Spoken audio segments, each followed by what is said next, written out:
لن یضرکم الا اذی، یہ تمہارا کچھ نہیں بگاڑ سکتے، زیادہ سے زیادہ بس کچھ جو ہے وہ تمہیں ستا سکتے ہیں، تکلیف دے سکتی ہیں۔ وہ کہتے ہیں کہ جب تک ایک شخص اپنی ذاتی زندگی میں نماز روزہ ادا کرتا رہتا ہے تو کسی کو اس سے کوئی سروکار نہیں ہوتا، کوئی اس کو کچھ نہیں کہتا، لیکن جس دن آپ نے اٹھ کر دوسرے کو کہا کہ تم بھی اس رستے پر چلو، تم بھی نماز پڑھو، تو پھر آپ کی ذات جو ہے وہ اس کے اندر میں ملوث ہوتی ہے، پھر وہ لوگ آپ کے متعلق بات کرتے ہیں۔ تو جب تک آپ اکیلی ہیں کوئی آپ کے ساتھ میں نہیں ہوتا، لیکن جب آپ کسی دوسرے کو اٹھاتے ہیں، بھلائیوں کا حکم دیتے ہیں، ترغیب دیتی ہیں، تو پھر وہ آپ کے اوپر تہمت بھی لگا دیتی ہیں، آپ کو بھی جو ہے اس رستے سے بھٹکانے کی کوشش میں لگ جاتے ہیں، کیونکہ طاغوت ہم نے جو تیسرے پارے میں پڑھا تھا اس کے کام یا اس کی کوشش یہی ہوتی ہے۔ اب اللہ رب العالمین فرما رہے ہیں یا ایھا الذین آمنوا لا تتخذوا بطانا، کہ اے لوگو جو ایمان لائے ہو اپنے گروہ کے علاوہ دوسروں کو اپنا رازدار نہ بناؤ، وہ خرابی کے کسی موقع سے فائدہ اٹھانے سے نہیں چوکتے، تمہیں اس چیز سے نقصان پہنچنے میں انہیں وہ محبوب ہے، یعنی تمہیں جو نقصان پہنچے وہ ان کو محبوب ہے، ان کے دل کا بغض ان کے منہ سے نکل پڑا اور جو کچھ وہ اپنے سینوں میں چھپائے ہوئے ہیں وہ اس سے شدید تر ہے، ہم نے تمہیں صاف صاف ہدایت دے دی ہے اگر تم عقل رکھتے ہو۔ اب یہاں پر ہے کہ ان بطانہ چھپے ہوئے دوست کہہ دیں، کافر دوست کہہ دیں، یا وہ جو دین کو جو ہے وہ نقصان ملتا ہو، ایسے تمام لوگوں سے تعلقات رکھنے میں احتیاط برتنے کا اللہ حکم دے رہے ہیں۔ تم ان سے محبت رکھتے ہو مگر وہ تم سے محبت نہیں رکھتے ہیں، حالانکہ تم کتب آسمانی کو مانتے ہو، جب وہ تم سے ملتے ہیں تو کہتے ہیں کہ ہم نے تمہارے رسول اور کتاب کو مان لیا، مگر جب جدا ہوتے ہیں تو تمہارے خلاف ان کے غیظ و غضب کا یہ حال ہوتا ہے کہ اپنی انگلیاں چبانے لگتی ہیں۔ ان سے کہہ دو کہ اپنے غصے میں اچھا اب اس کے ساتھ میں نا کچھ جنگ احد کا تذکرہ کیا جا رہا ہے کہ یاد کرو جب تم میں سے 2 گروہ بزدلی دکھانے پر آمادہ ہو گئے، کیونکہ 1000 کا لشکر مدینہ سے نکلا تھا جنگ کرنے کے لیے۔ عبداللہ بن ابی جو منافقوں کا سردار تھا 300 لوگوں کو لے کر واپس آ گیا، ساتھ شریک نہیں ہوا، تو اس سے انصار کے کچھ لوگوں کے دل جو ہیں وہ ڈر گئے، انہوں نے سوچا کہ یہ تو اتنے بڑے دشمن کا مقابلہ کرنے کے لیے تعداد کافی نہیں، تو ہم بھی واپس چلتے ہیں، لیکن اللہ سبحانہ وتعالیٰ نے ان کے دل تھام لیے اور منافقوں کے نہیں تھامے، انصار کے لیے جو ہے وہ اللہ نے کہا کہ واللہ ولیہم، اللہ ہی تم لوگوں کا دوست ہے، کیونکہ اللہ تعالیٰ ایمان والوں کا دوست ہوتا ہے۔ تو اس سے یہ پتہ چلا کہ اگر آپ کا ایمان بھی خالص ہو تو آپ کو بھی اللہ ایسے ہی مقابلوں میں ثابت قدمی لے کے آتا ہے۔ بہرکیف اللہ رب العالمین نے اس جنگ کے اندر میں مسلمانوں کو آزمایا بھی تھا۔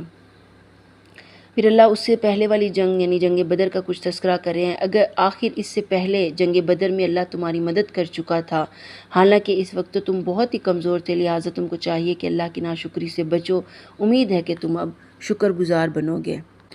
پھر اللہ رب العالمین فرما رہے ہیں کہ اے پیغمبر صلی اللہ علیہ وآلہ وسلم، فیصلے کے اختیارات میں تمہارا کوئی حصہ نہیں، اللہ کو اختیار ہے کہ چاہے تو انہیں معاف کر دے، چاہے تو انہیں سزا دے، کیونکہ وہ ظالم ہے۔ نبی کریم صلی اللہ علیہ وآلہ وسلم سے خطاب ہے کہ جب جنگ احد میں آپ کا ایک دان شہید ہو گیا تو اس وقت آپ نے یہ بات کہی کہ وہ قوم کیسے ہدایت پا سکتی ہے جو اپنے نبی کے ساتھ ایسا سلوک کرے، تو اس پر اللہ سبحانہ وتعالیٰ نے فرمایا کہ نہیں، کسی کو ہدایت دینا تو اللہ کا کام ہے۔ اگر آج کوئی شخص بڑے سے بڑا غلط کام کر رہا ہے لیکن وہ اللہ کی طرف پلٹتا ہے تو اللہ اپنی رحمت سے اسے سمیٹ لیتا ہے، تو اس لیے کہتے ہیں کہ کسی کے بھی بارے میں جو ہے وہ ججمنٹ نہیں کرنی چاہیے، اللہ چاہے تو اس کو کبھی بھی کسی بھی مقام پر پھیر کر اپنے رستے پر لا سکتا ہے۔ پھر اللہ فرما رہے ہیں کہ اللہ اور اس کے رسول کا حکم مان لو تو توقع ہے کہ تم پر رحم کیا جائے گا۔ پھر ہے وساریعوا، دوڑو، جلدی کرو، کس کے اندر میں؟ وساریعوا فی الخیرات، نیکیوں میں سبقت کرو، اپنی رب کی مغفرت میں جو ہے وہ اس کی طرف جلدی کرو، اور جنت کی طرف جس کی چوڑائی آسمان اور زمین کے برابر ہے، جو تقوی والوں کے لیے تیار کی گئی ہے، یعنی اگر تم اللہ کے لیے محبوب چیز خرچ کرو گے تو اللہ ناقدری نہیں کرے گا، بدلے میں تمہیں اتنی بڑی جنت اور اپنی بخشش عطا کرے گا۔ اور کون لوگ ہیں جو متقی کہلاتے ہیں؟ پرہیزگار۔ اچھا پرہیزگار یہ کہ ہر چیز سے بچنا، اللہ کی نافرمانیوں سے، اللہ کے خلاف جو لوگ ہیں وہ اگر کہیں پر بھی سرگرم ہیں، کام کر رہے ہیں، ان سے بھی دور رہنا، ان سے بھی بچنا۔ متقی کا مطلب ہوتا ہے پرہیزگاری اختیار کرنا۔ پھر اللہ رب العالمین مومنین کو ہمت دلا رہے ہیں وَلَا تَحِنُوا وَلَا تَحْزَنُوا، کہ دل شکستہ نہ ہو، غم نہ کرو، تم ہی غالب رہو گے اگر تم سچے مومن ہو، یعنی منافقت چھوڑ دو، ایمان کو کمزور کرنے والی جو چیزیں ہیں ان کو چھوڑ دو، تو ہی اللہ کی مدد جو ہے وہ تمہیں حاصل ہوگی، پھر اس کی طرف سے برکتیں اور اس کی طرف سے رحمتیں ہی رحمتیں تمہارے اوپر نازل ہوں گی۔ اس وقت اگر تمہیں چوٹ لگی ہے تو ایسی ہی چوٹ تمہارے مقابل فریق کو بھی لگ چکی، کیونکہ جنگ احد کے متعلق آتا ہے کہ پہلے فتح کے قریب تھے، پھر اس کے بعد جب وہ درے پر نبی کریم صلی اللہ علیہ وسلم کی نافرمانی کی گئی تھی، درے کو چھوڑا گیا تھا، تو اس کے بعد جو ہے وہ فتح شکست میں بدلی تھی، تو اللہ نے ان کو جو ہے وہ تسلی دی ہے کہ کوئی مسئلہ نہیں، اس سے پہلے تم بدر میں جو ہے وہ کافروں کو بہت زیادہ نقصان پہنچا چکے تھے۔ پھر اس کے اندر میں ایک دعا ہے، ربنا اغفر لنا ذنوبنا واسرافنا فی امرنا وثبت اقدامنا وانصرنا علی القوم الکافرین۔ بس یہی دعا ہوتی ہے کہ اے ہمارے رب، ہماری غلطیوں اور کوتاہیوں پر ہمیں معاف کر دے، اس سے درگزر فرما، ہمارے کام میں تیرے حضور جو کچھ تجاوز ہو گیا اسے معاف کر دے، اور ہمارے قدم جو ہے وہ جما دے، کافروں کے مقابلے میں ہماری مدد فرما۔ آخر کار اللہ نے ان کو دنیا کا ثواب بھی دیا اور اس سے بہتر ثواب آخرت بھی عطا کیا۔ اللہ کو ایسے ہی نیک لوگ جو ہیں وہ پسند ہیں۔ اے لوگو جو ایمان لائے ہو، اگر تم ان کے اشاروں پر چلو گے جنہوں نے کفر کی راہ اختیار کی تو وہ تم کو الٹا پھیر لے جائیں گے، یعنی تمہیں ہر حال میں ایمان کے اوپر ہی قائم رہنے کے لیے اللہ کی اطاعت کرنی ہے، اور اگر ہم اطاعت اللہ کی طرف نہیں جاتے ہیں تو دنیاوی لحاظ پر ہمیں بہت سارے مسائل کا بھی شکار ہونا پڑتا ہے، اور سب سے مین چیز یہ ہے کہ اللہ کی اطاعت کے بغیر اگر ہم زندگی بسر کرتے ہیں تو ایسی زندگی کے متعلق یہ ہے کہ وہ کوئی فائدہ نہیں دیتی۔ دنیا کے اندر میں غرق، اس کو متاع الغرور کہا گیا ہے، دھوکے کا سامان ہے، اور یہ تو بالکل ہی قلیل ہے، متاع القلیل۔ دنیا کی زندگی تو ہے ہی قلیل، آخرت جو ہے وہ بہتر ہے، تو اس لیے انسان کو کوشش کرنی چاہیے کہ وہ کفر کی راہ اختیار کرنے سے محفوظ رہے۔ اللہ فرما رہے ہیں، جن لوگوں نے زخم کھانے کے بعد بھی اللہ اور اس کے رسولوں کی بات پر لبیک کہا، ان میں جو شخص نیکوکار اور پرہیزگار ہے ان کے لیے بہت بڑا اجر ہے۔ آخر کار وہ اللہ تعالیٰ کی نعمت اور فضل کے ساتھ پلٹ آئے، ان کو کسی بھی قسم کا کوئی ضرر بھی نہ پہنچا، اور اللہ کی رضا پر چلنے کا شرف بھی حاصل ہو گیا۔ اللہ بڑا فضل فرمانے والا ہے۔ اب تمہیں معلوم ہو گیا کہ وہ شیطان تھا جو تمہیں اپنے دوستوں سے خواہ مخواہ ڈراتا تھا، لہٰذا تم آئندہ انسانوں سے نہ ڈرنا بلکہ مجھ ہی سے ڈرنا اگر تم حقیقت میں صاحب ایمان ہو۔ اے محمد صلی اللہ علیہ وآلہ وسلم، آج کفر کی راہ میں لوگ بڑی دوڑ دھوپ کر رہے ہیں، ان کی سرگرمی تمہیں آرزو نہ کرے، آزردہ نہ کرے، افسردہ نہ کرے، یا یہ اللہ کا کچھ بھی نہیں بگاڑ سکیں گے۔ اللہ کا ارادہ یہ ہے کہ ان کے لیے آخرت میں کوئی حصہ نہ رکھے، اور بالآخر ان کو سخت سزا ملنے والی ہے۔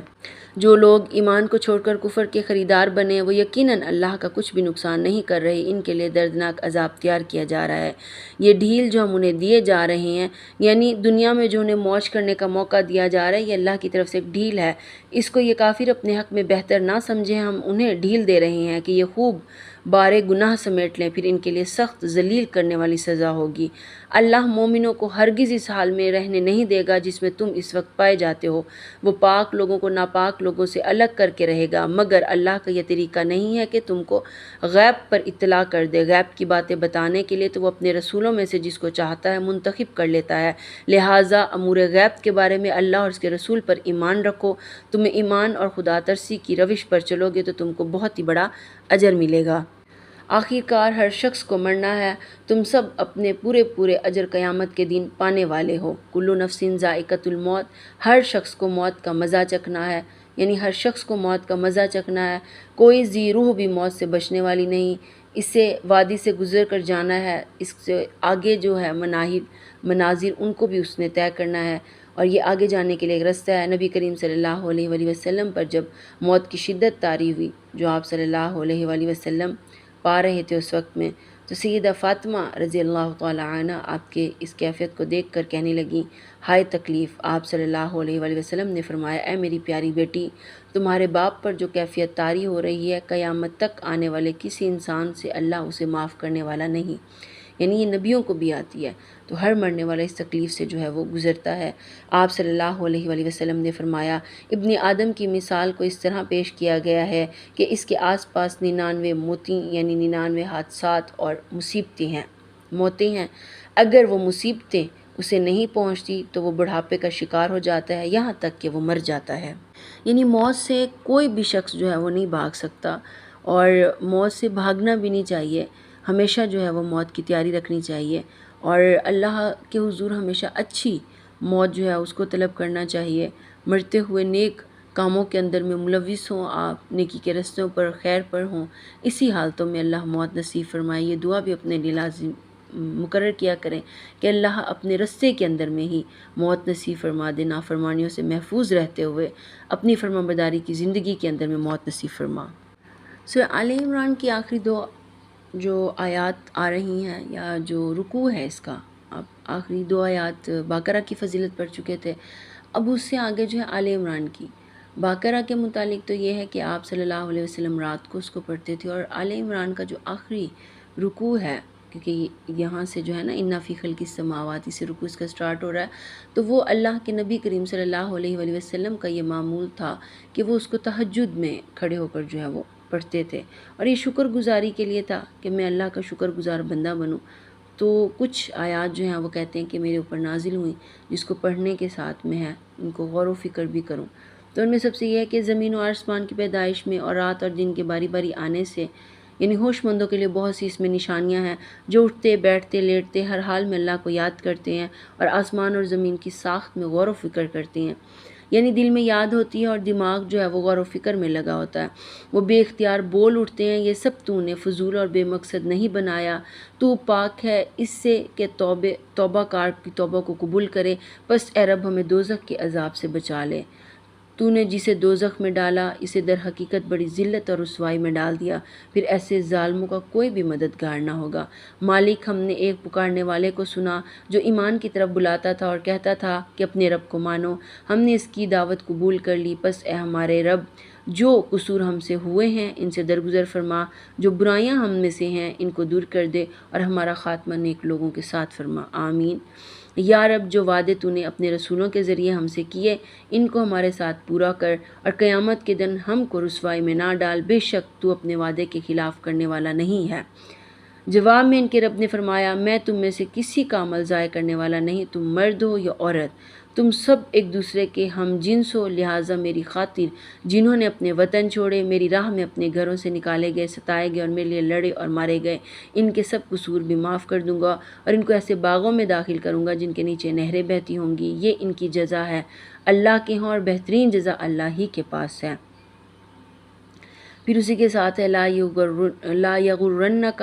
کہ اے نبی دنیا کے ملکوں میں خدا کے نافرمان لوگوں کے ساتھ چلنا پھرنا تمہیں کسی دھوکے میں نہ ڈالے، یہ محض چند روزہ زندگی کا تھوڑا سا لطف ہے، یعنی پوری زندگی بھی انسان اگر انجوائے کرے، اسے کوئی تکلیف نہ پہنچے، تو آخرت کے مقابلے میں اس کی کوئی حقیقت نہیں ہے، آخرت میں اس کو تکالیف جو ہے وہ لازماً آئیں گی۔ نبی کریم صلی اللہ علیہ وآلہ وسلم نے فرمایا، قیامت کے دن جہنم والوں میں سے اس آدمی کو لایا جائے گا جو اہل دنیا میں سے بہت نعمتوں والا تھا، اس کو جہنم میں ایک غوطہ دیا جائے گا، پھر اس سے کہا جائے گا، اے ابن آدم، کیا تو نے کبھی کوئی بھلائی بھی دیکھی تھی؟ کیا تجھے کوئی نعمت بھی ملی تھی؟ وہ کہے گا، اے میرے رب اللہ کی قسم نہیں۔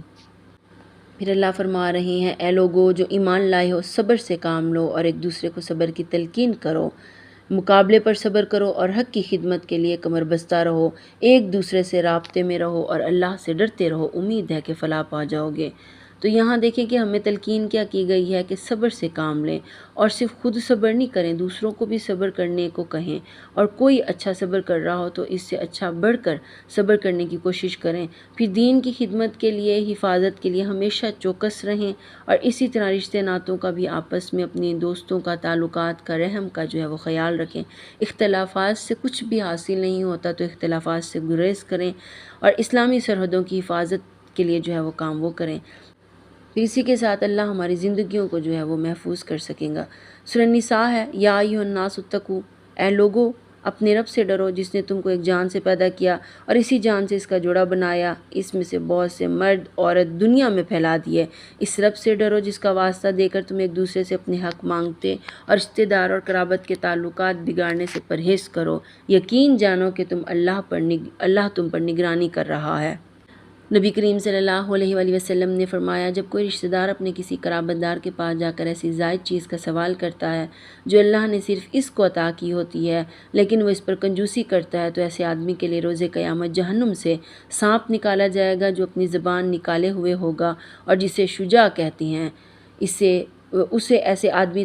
ایسے آدمی کا توق بنا دیا جائے گا۔ اس لیے جو بھی قرابت دار اگر کوئی سوال کر رہا ہے تو اس کو لازم ہے کہ وہ اپنی محبوب چیزیں بھی ہوں تو وہ اللہ کی رضا کے لیے ان قرابت داروں میں خرچ کر دیں۔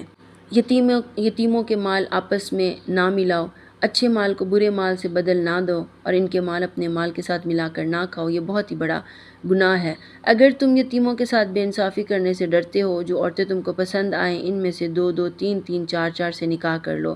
یہ اجازت دی گئی ہے، حکم نہیں ہے، اجازت ہے، اور اس کو آپ صرف رخصت بھی کہہ سکتے ہیں کہ جب اس معاشرے کے اندر بہت سی خواتین جو ہیں وہ بیوہ ہو گئیں تو تمہیں اندیشہ ہو ان کی کفالتوں کے حوالے سے،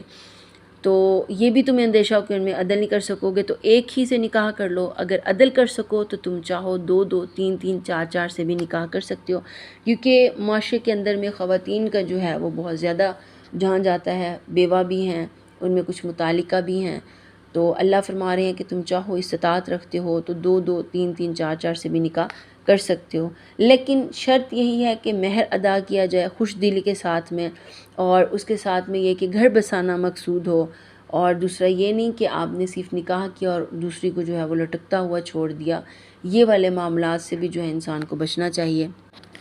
میمون کردی اپنے والد سے روایت کرتے ہیں کہ انہوں نے کہا، میں نے رسول اللہ صلی اللہ علیہ وآلہ وسلم کو فرماتے ہوئے سنا کہ جس شخص نے تھوڑے یا زیادہ مہر پر عورت سے شادی کی اور اس کے دل میں نیت نہیں کہ وہ اس کو حق یعنی اس کے حق مہر کو ادا کرے گا تو اس نے اسے دھوکہ دیا، پھر اگر وہ مر گیا اور اس نے اس کا حق ادا نہیں کیا تو قیامت کے دن اللہ سے اس حال میں ملاقات کرے گا کہ وہ زانی ہوگا۔